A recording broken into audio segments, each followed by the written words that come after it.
Okay, here we are, part 3, a tour of the Tetons, Yellowstone, and in this video we will be going to Glacier National Park, also known as the crown of the continent. And what we're looking at here is just some beautiful falls and cascades in Yellowstone. Let's take a listen, see if we can hear them.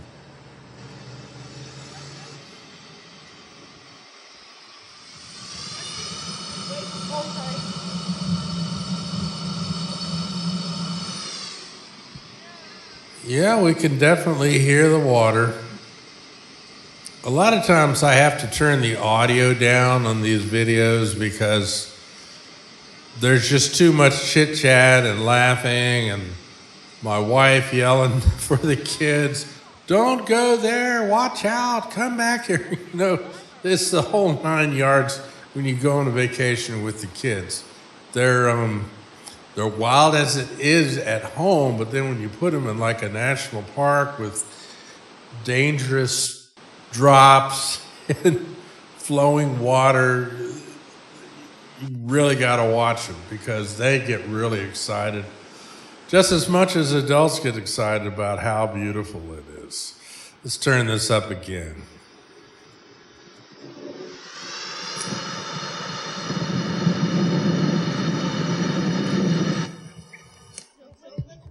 And here we are at another one of Yellowstone's geysers. And they all have a name. Every one of them has a plaque, so you know what the name of the geyser is. And some of them don't really spout or geyser or erupt. They just sit there and steam and bubble. But one thing that's in common they have with each other is they are all very hot, coming up from lower in the earth. Now, these, I believe, are the mud pots, and these geysers just sort of bubble like they do. Let's listen.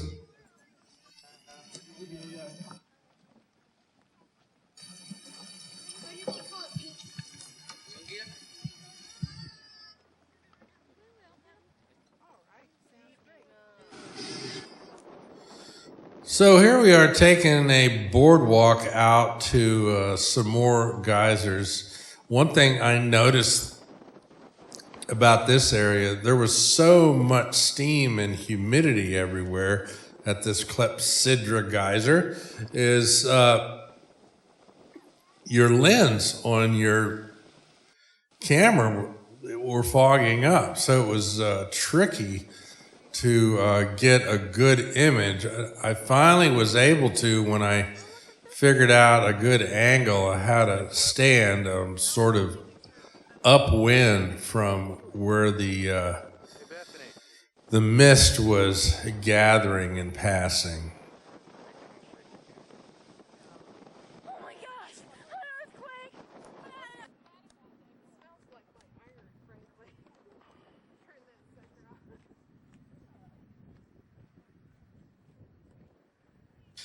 So this is just another geyser that you could see from the boardwalk. Now, as an adventure, my youngest child and I decided to go horseback riding into the Yellowstone wilderness. And it was a lot of fun. A pretty good amount of us went.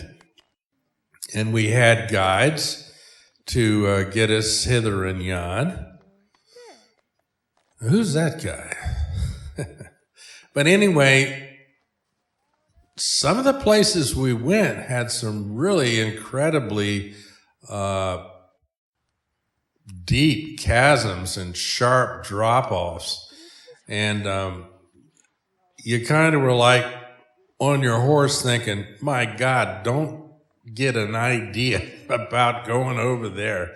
So most of the time the horses were very stable and there was no problem. Unfortunately, my daughter's horse tried to buck her off. He got spooked by something. She lost her leather cowboy hat, but come to the rescue. One of the guides came riding up real quick, got control of her horse fur, and swooped down like a circus act and picked up her hat off the ground and gave it right back to her. So what this is outside of a picnic area, and I was tracking down this one particular huge bird that was enjoying flying down and stealing food off of our picnic table. He was a junkie for grapes. I don't know how many grapes he swooped down and took, but every time you looked the other way or forgot about him, there he was. And this little guy was the same way. He was all about the little crumbs that were lying around our table. He just wasn't afraid of us. And right by the roadside, we pulled over, and here is an elk. I believe it's an elk. There's so many varieties of bovine mammals in Yosemite. I couldn't keep track. Maybe that's a caribou. I don't know. But the thing you'll find out, like right here in this picture here, we pulled over and I started filming, and my wife was pretty much like, "What are you taking pictures of?" And I said, "I guess the scenery." But see, a whole lot of cars had pulled over and were intently trying to film. And typically, when you're driving around Yellowstone and you see a bunch of cars on the side of the road at some random spot, then somebody has spotted wildlife and they're taking pictures. And a lot of people had pulled over with these huge telephoto lens. They could see something, but I couldn't. Now, this is the drive up to the northernmost part of the park, and we weren't real sure what we were going to find up there, but of course we found some more unique geological formations that were made by geysers that just kind of bubbled up very gently or had water running down rocks, and over the eons, minerals had come out of the rocks and deposited themselves in this flowing pattern, and they had froze into this pattern, very reminiscent of when you go to caves and you're looking at stalagmites. They're the structures that reach up from the cavern floor. The stalactites drip down on the stalagmites. So these formations looked more like pools that had run over, and almost like they were frozen in time, like almost like icicles, but it was more like the structures that you see in caverns. And you see that right up there and right here. There, of course, was nothing hanging above, dripping down. This was stuff oozing up from inside the earth and then making these formations.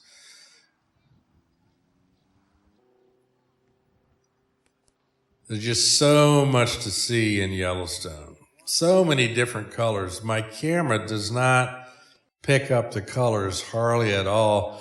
I mean, this was 8mm videotape from 1997 and then digitized. And then, this digital image is a close approximation, but nothing like the human eye, what you see when you're there. Now, we finally did get to see some bear up in the northern part of the park. I think it was near a pullout or a picnic area, I'm not sure. But there were a lot of us with cameras filming this black bear. And if I remember correctly, not only was there an adult, and I'm thinking it was a female bear because there were some people saying, look, there's a cub. Now, I never got a picture of the young bear in any of my pictures. But again, like I say, I'm always really nervous. I was using a zoom on this and close to my car, ready to get back in if we needed to. But when the young are around, be it a moose or a bear, you have got to be so careful. If the adult interprets you as a threat to their young, look out. They're going to charge. I had a friend of mine vacationing up near Denali in Alaska, and he was charged and hit by a mother moose, a bull, not a bull, but a cow. Now here's a bull moose that we pulled over. This is a male with the huge rack of antlers, and he was way up on the hill, and I had zoomed in as much as I could. This happened a lot in Yellowstone. You'd see a lot of animals, but they were pretty far away, and it was hard to really see them. This guy kind of froze in this position for a good while. I'm not exactly sure why. And here he is again. You got a better view of the rack. And this guy is actually laying down now. He's completely at rest. And he's not worried at all about us being around, being down the hill from him. He's looking right at us right now. Now this is a mule deer, and they are larger than your typical deer you find in the eastern part of the U.S. I think, let me remember, I could be wrong, but I think the deer in our area are called Odocoilus virginiana, something like that. You know, I went to college for all this stuff, for botany and wildlife management and forestry and all that. And at one time, I could rifle all this stuff off so quickly. Some things I haven't forgotten at all, but I can't remember what a mule deer's scientific name is. And here we are at this fascinating geological formation, and I swear, up at the tip top, those regular vertical things, that is columnar lava. And if you step on the top and look down, they're gonna look like hexagons packed together if you scrape the dirt off. I saw this in California. It's called the Devil's Post Pile. And one of the more famous examples of columnar lava flow is, I think it's the Giant's Causeway in the British Isles somewhere. But again, really cool stuff to see. So many processes going on. Now this, believe it or not, you're looking at grizzly bear. No, you won't see them, and I never was able to zoom in enough.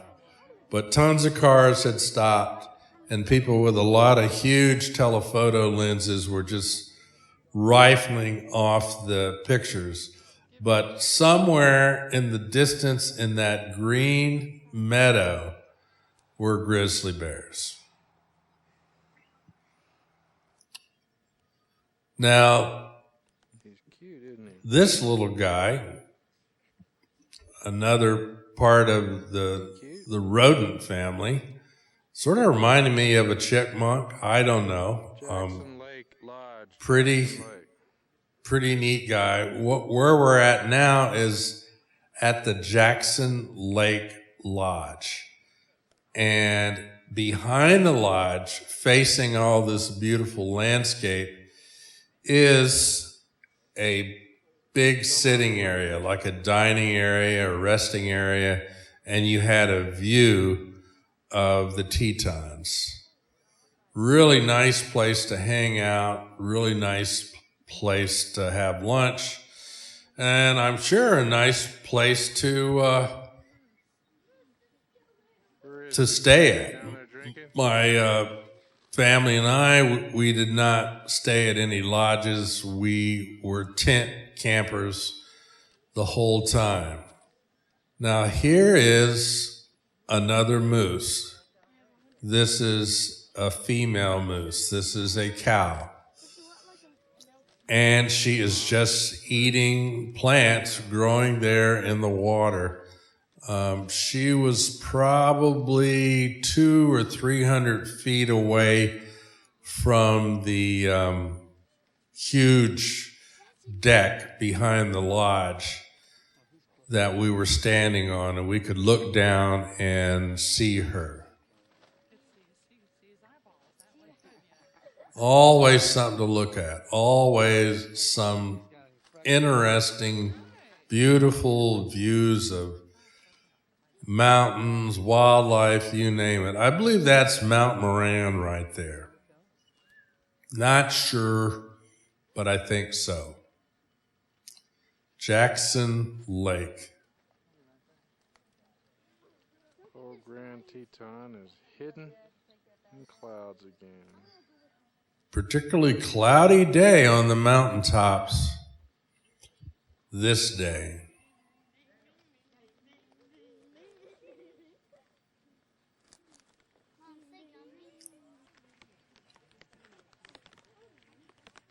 And here's just another aspect, another view. A very calming, relaxing, inspiring place to be. At least if you love mountains and you love natural beauty, I highly recommend you go to the Tetons.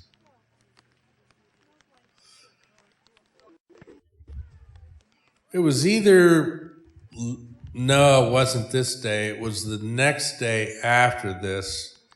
We decided to hike up into the Tetons on what is called the Lupine Trail. And at the base of the mountains, I believe there was a lake or a pond, and there was supposed to be a lot of lupine flowers everywhere. And later on in the video, we'll be on that hike.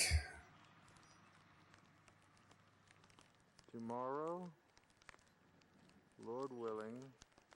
Oh yes, so here I am saying tomorrow, Lord willing, we're going to be hiking up into these mountains. So we were just sizing it up, and the parking lot for the trailhead to go right up there. I was so pumped. I was so ready to do this. Really, I mean, all my life I dreamed about hiking up in these mountains. Now, of course, when I was young, I'd never imagined I'd have a wife and kids that would be accompanying me, which made things a little bit more complicated. Not in a bad way, but things were just different than I ever imagined.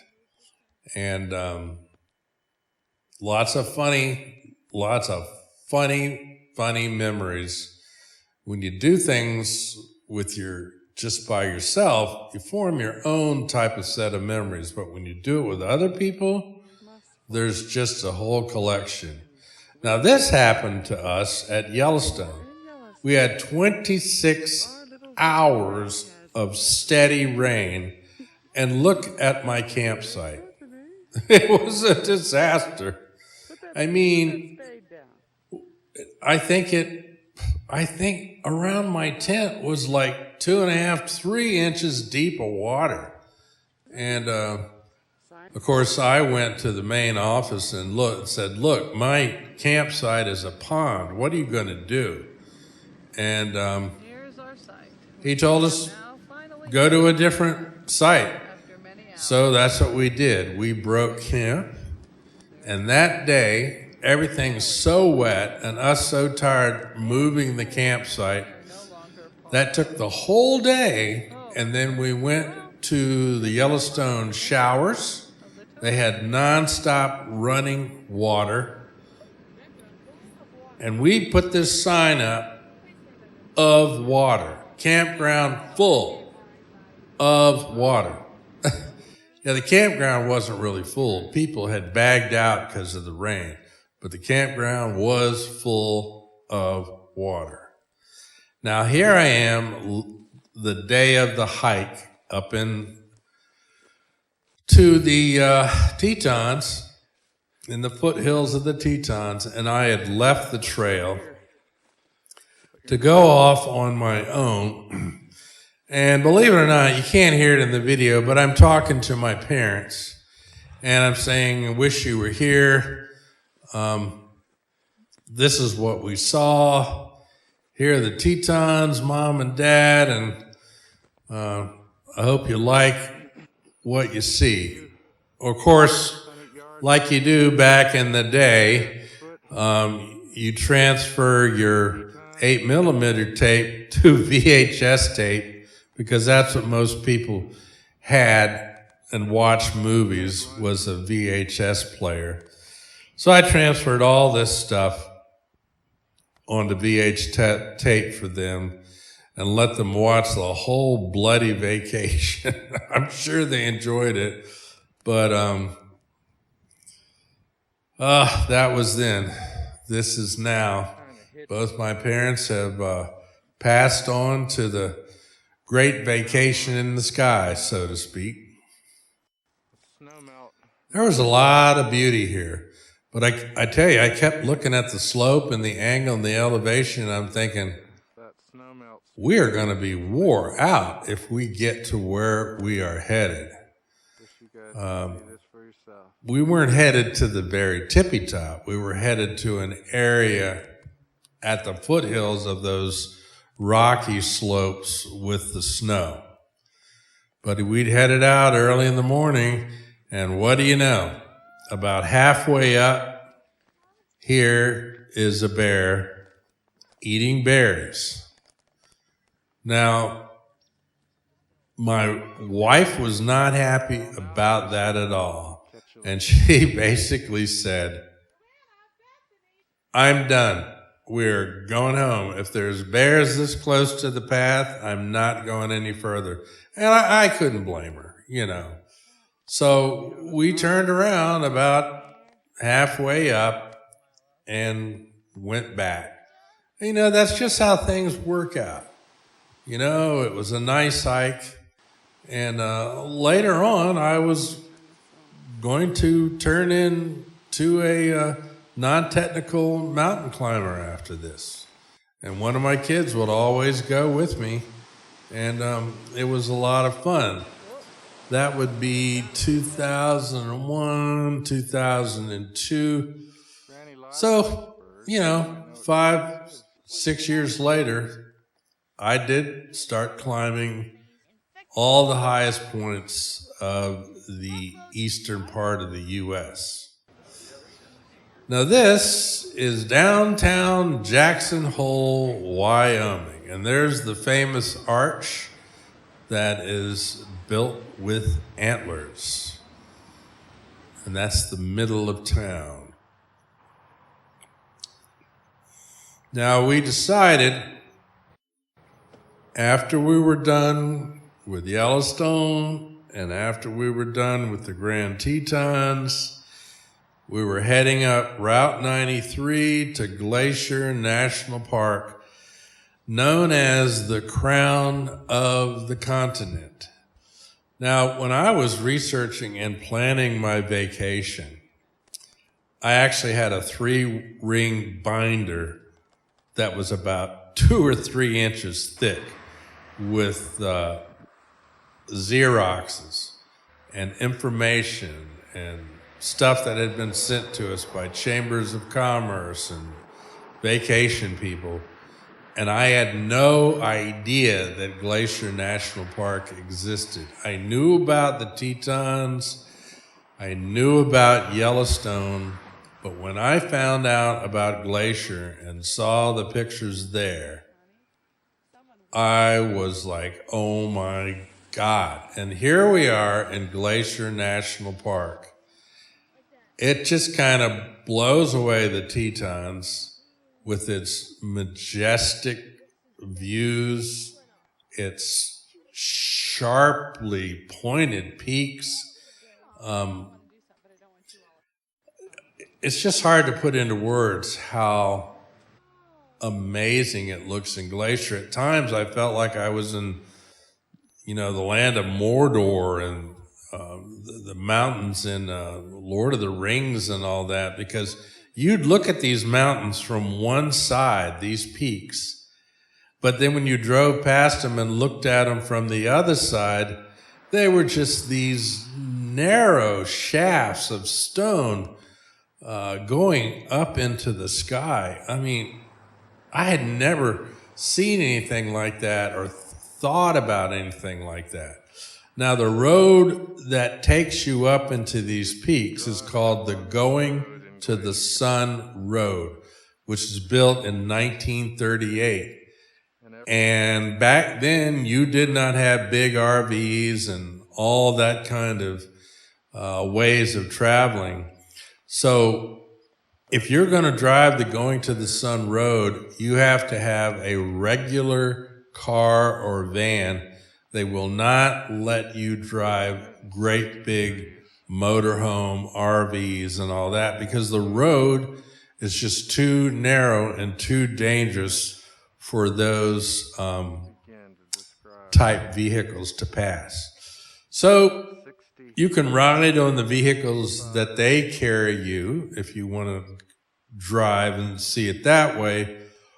Or I guess you could get as far as Kalispell, Montana, and rent a car there and then drive Going to the Sun Road. You just have to figure it out. Now here is like a little mini glacier. This is snow, frozen, sitting by the roadside here in early August. That's the other thing about it. If you want to go to Glacier, you got to call ahead, you got to plan, you got to make sure that the road is not closed due to snow. And sometimes on into August, it'll still be closed due to snow. But I just could not stop filming the beauty of Glacier National Park. Later on, we're going to get to a place called Logan Pass. And here we are looking at a mountain goat in the parking lot of the visitor center at Logan Pass. It is where the Continental Divide is located. That means when water comes, it either flows to the Mississippi or it flows to the Pacific Ocean. So that's why it's called the Continental Divide. And Logan Pass, right here where we are with this mountain goat, is the highest point on the Going to the Sun Road. And there's great hikes up in there and plenty of wildlife. Now, what's this guy doing? I asked the ranger, what is he doing? He said, this mountain goat likes antifreeze. It's like, what? Yes, these mountain goats like to lick up and ingest antifreeze. I said, isn't it bad for them? He said, we have not been able to detect any harm that's done to them at all by doing this. They just do this and they remain healthy, and we see the same ones year after year coming down to the parking lot to lick up antifreeze. Is that weird or what? To me, it's quite weird. But these goats, they are commonly seen in Glacier National Park, And the park is probably the largest population of mountain goats in the lower 48 states. They are incredible climbers. Now this is Wild Goose Island Overlook. And you get a view of St. Mary Lake, and this little island there only rises 14 feet above the surface of St. Mary Lake. And this is one of the most iconic, done-to-death images of Glacier. I don't know why, because to me it's not that fascinating. But a lot of people love the view, and it gets photographed over and over and over again. And I was just awestruck by the incredible sheer peaks everywhere, the waterfalls flowing down from the snow, going down into the valleys and then entering into the rivers, going by the roads. I mean, you cannot see too much. You cannot see enough. You drive along this road and stop at different places, and it's just amazing, the views that you get, the different aspects of the erosional features of these mountains. They're like spires almost, but extended spires. And then you've got these waterfalls that are right by the roadside, coming from way up on peaks, and you just drive right past them. And up in the distance is a tunnel that they have carved that you drive through. Now, a lot of your sports car commercials are filmed on Going to the Sun Road. And they have these guys flying, driving through this landscape to make you think, man, I got to get that Mercedes-Benz. I'll be so cool driving the roads like that. But yeah, you'll recognize Going to the Sun Road on some car commercial one day in the future. I did. After I went here, I was like, hey, there's Glacier. Hey, there's Glacier. So yeah, just look at that. I'm a junkie for mountains. I just really am. I don't know why. My wife loves the beach. I'm like, okay, that's nice. But when I look at a mountain, it just takes my breath away in ways that are beyond explanation.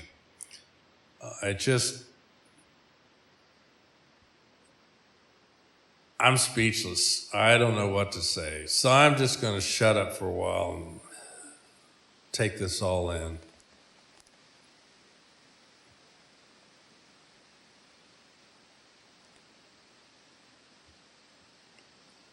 You got to go to Glacier National Park. Once in your life, you have got to go there.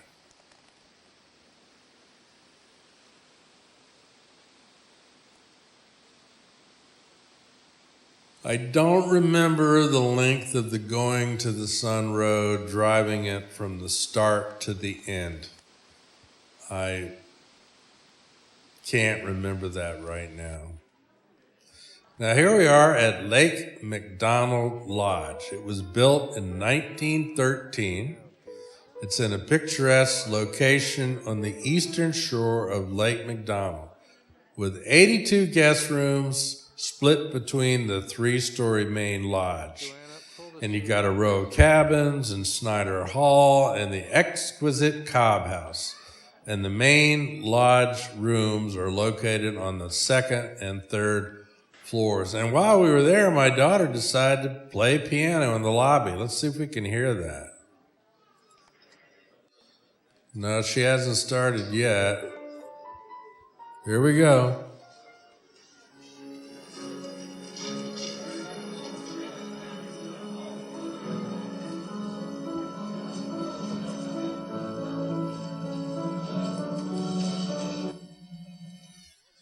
Yeah, memories. One thing I notice about these goats is they are not sleek and elegant. They are like hefty, hefty, hefty. They are chunky. But these guys, they're able to traverse nearly vertical cliffs. They're exceptional climbers, and they have large muscular forequarters climbing steep slopes of 60 degrees or more. They have cloven hooves, or a hoof split into two toes, which spread out when needed. So this gives them stability and flexibility, and the soft inner pads allow the goats to grip rocky ledges and cliffs that they inhabit. And again, these guys didn't mind we were looking at them. Now, these little birds are white-tailed ptarmigan. And right now, at this time of the year, they're camouflaged to look like rocks. So they blend in.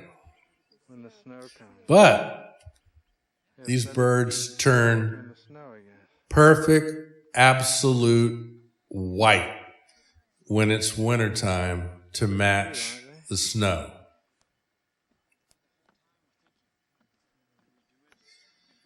You know, when I hear about things like that, I know in the depths of my soul and in my logical, analytical mind, that did not just happen. That is not a natural selection mistake. Something like that was due to design, intelligent design. Yeah, I'm a creationist. You go to my channel, you can read or watch some of my videos about that very subject. But that's something else. We're about to say goodbye to these little guys. And this is nearly the end of part 3. Make sure you watch parts 1, 2, and 4. Ciao.